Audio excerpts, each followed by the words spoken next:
네, 그러면은 이제 두 번째 우리가 고전과 윤리 시간에 배웠던 칸트의 이야기들을 조금 정리를 해 보도록 하겠습니다. 그러니까 이거는 사실 정규 수업에서 넣어야 되나 안 넣어야 되나? 근데 넣어야 되겠죠. 지금 뭐 칸트의 사상을 우리가 배우는 곳이고 고전 걸릴 때 배웠던 것들 뭐 나오면 또 좋지. 대신 이제 고전 걸릴 때 배웠던 건 진짜 그 정초에 들어가는 이야기 핵심인 거고, 우리는 아까 시간에 이제 다시 칸트의 구성주의 본문과 특히 그 중에서 선의지라는 일종의 선언적인 범주를 새로 좀 가지고 와서 배웠기 때문에 이거를 좀 융합시켜서 이해할 필요가 있을 것 같아요. 그리고 잠깐 이거 칠판 좀 말라야 된다는 점에서 조금 더 강조를 하자면은 이 그 칸트가요 거의 좀 말랐네요. 네. 그러니까 여러분들은 흉은 감정을 강조했다고 한다면, 물론 이거는 어디까지나 도덕에 대해서 이제 감정을 강조한 거예요. 감정을 강조한 반면에 칸트는 철저하게 뭘 강조했다? 이성이 해야 하는 역할을 강조한 것입니다. 그래서 다시 이 이성을 강조했다는 점에서 칸트를 뭐라고 볼 수 있겠습니까? 지금 하는 이야기는 그 시험에는 안 들어가니까 이제 그냥 편하게 들으시면 돼요. 이거를. 그래서 칸트가 또 들어가는 범주가 계몽주의지 않습니까? 계몽주의. 그래서 지금 책이 번역본이 나와 있는데 이 칸트의 계몽주의의 모토는 뭐냐면은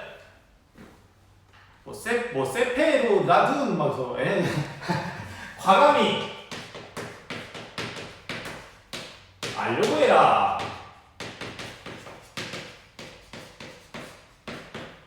너 자신의 오성을 사용해라. 해라 라고 합니다.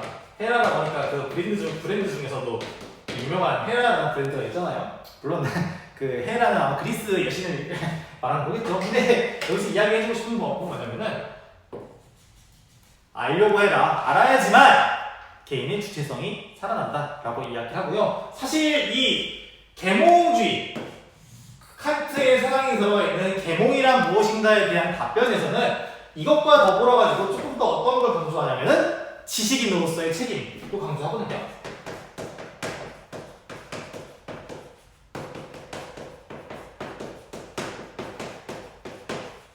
여러분들도요 지식인이에요. 알고 있습니다. 다시 이 지식인으로서의 책임은 다시 또 뭐라고 요약할 수 있냐면은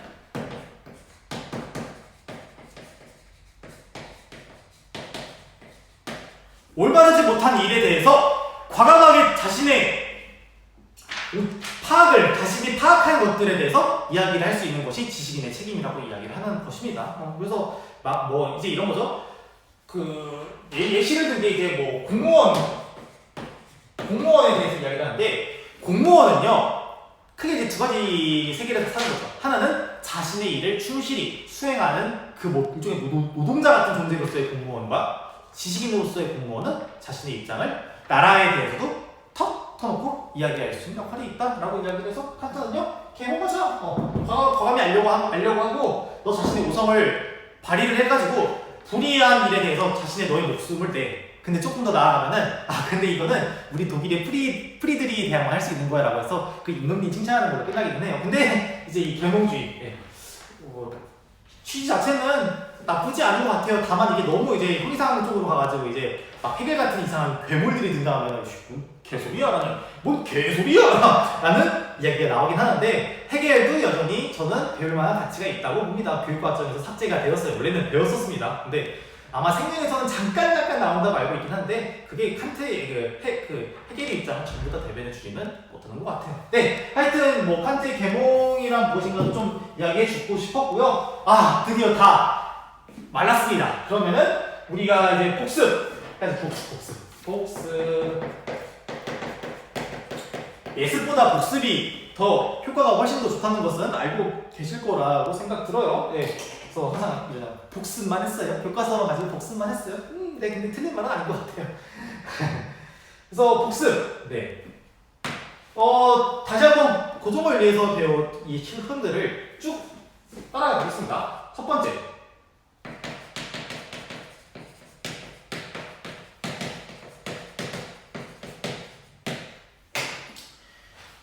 칸트가 정초에 들어가면서 했던 말이 조음과 오름의 구분이었어요. 물론 이거 설명하기 전에 서문 같은 데에서는요, 제가 했었지. 칸트 이거 몇 페이지지? 칸트가 17페이지에 인간학, 그래서 흉에서 좀 비교를 하는 부분을 실어놨으니까요. 그것도 한번 좀 반드시 보셔야 되고요. 하여튼 다시 본문에 들어와서는 말이 좋은 거랑 오름을 구분한다. 그래서 이 좋은 같은 경우는 어떤 걸 고려한다? 결과를 고려한다.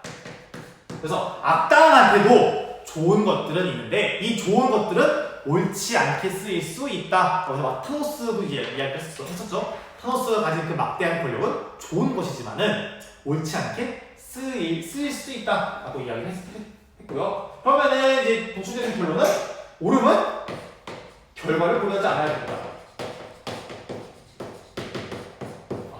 결과를 고려하지 않아야지 도덕적으로 옳다고 할 수 있는데 이 결과를 고려하지 않는다는 그 점은 뭘 따르는 것이다?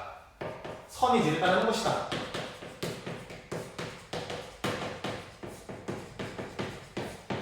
근데 이러한 선의지는요, 오르면서도요 선해요. 선하다. 선의지는 선하다라는 결론이 드는 거죠. 그때 선의지 앞에 선자가 붙어 있으니까 어차피 이거는 동어 반복 아니야? 라고 이야기를 할 수 있지만은 아니다. 선의지가 선한 이유는 뭐 때문이다? 그것이 결과를 고려해서가 아니라 의욕함으로 말미암아서. 칸트한테서의 의욕은 굉장히 중요하죠. 네.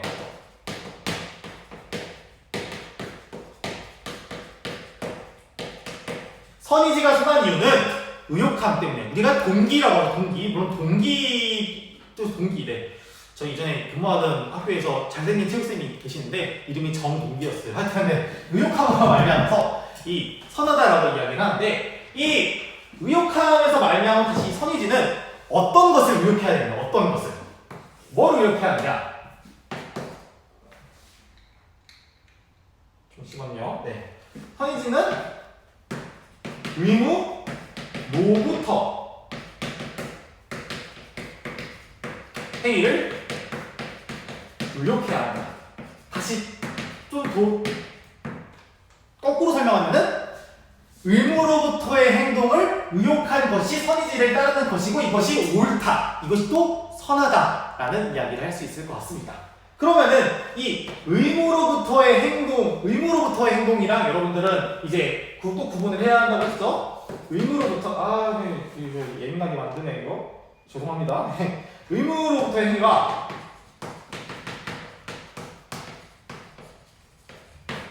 vs 의무에 맞는 행위.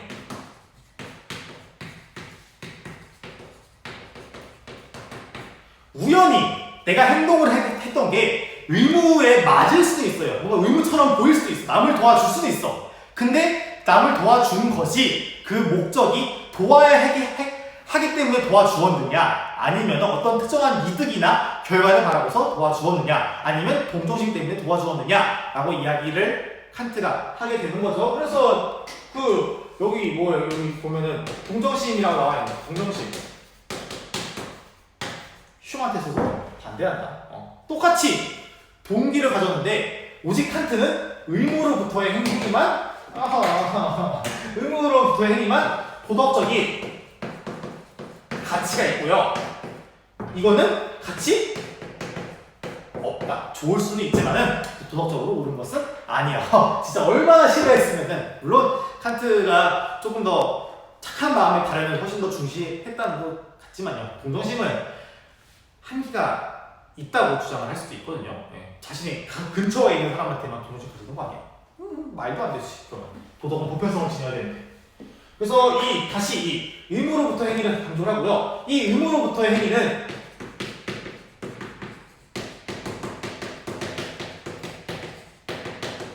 결국 뭘 따르는 것이다?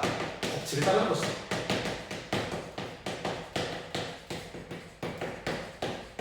여러분들은 다시 법칙과 뭘 구분해야 한다? 이 대조관이죠. 법칙이랑 준칙을 구분해야죠. 이거 법칙 같은 경우는 객관적인. 그래서 칸트의 책이나 지문을 보면은 객관적이라는 말. 객관적, 혹은 형식적, 혹은 선언적. 이런 거랑요 법칙이라는 말은 맥락을 같이 하고요. 이 준칙이라는 말은 주로 이제 뭐 주관적인, 뭐 실질적인, 뭐 이런 거 맥락이랑 좀 같이 하는데 혹시 이게 실질에 헷갈릴 수도 있는데 뭐 제가 수업 시간에 따로 엄밀히 말하지 않는 이상 그냥 뭔가 좀 이게 법칙이랑 준칙이랑 좀 구분된다. 또한 객관이나 주관까지만 좀 구분된다라는 거. 이것만 좀 감안했으면 좋겠습니다. 그래서 칸트는 이제 어떤 걸 추구한다고 했죠? 준칙의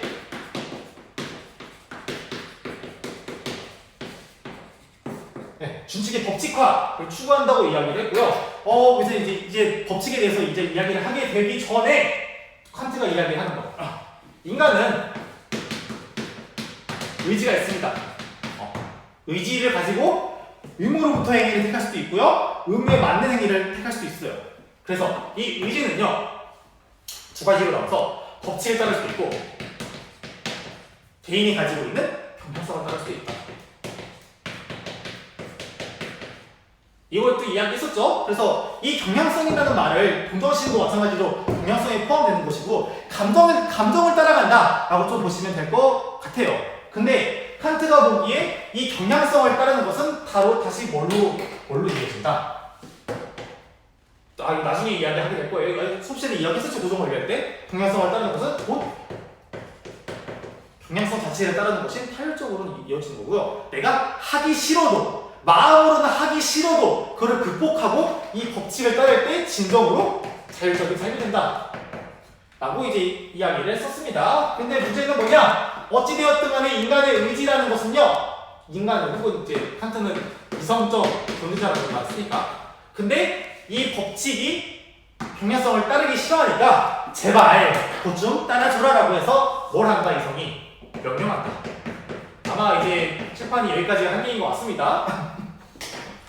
명령을 한다. 따라서 우리는 명령을 분석해야 된다. 근데 이 명령은 다시 뭐로 나뉘어지냐? 크게 두 가지로 나뉘어진다고 했습니다. 하나는 가언, 하나는 정언. 잘 나왔나요? 네. 그냥 어차피 이야기했던 거니까요. 네. 가언 명령은 결과를 고려한 거죠. 뭐뭐를 위해서 뭐뭐 해라 라고 이야기를 하는데 정언 명령은 그냥 해라 라고 이야기를 하는 부분이고요. 결과를 위해서 해라.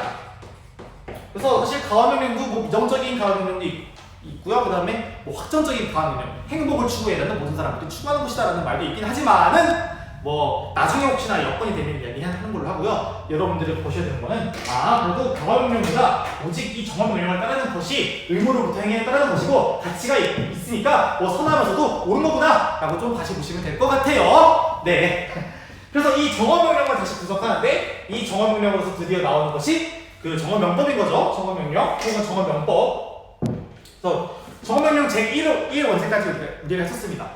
너의 행위 너가 너의 준칙이 보편적 법칙이 될 것을 또한 동시에 의혹할 수 있는 오직 그러한 준칙의 법칙에 따라서만 행위해라 라고 이제 이야기를 해서 이 보편적 가능성까지 우리가 했었죠. 네.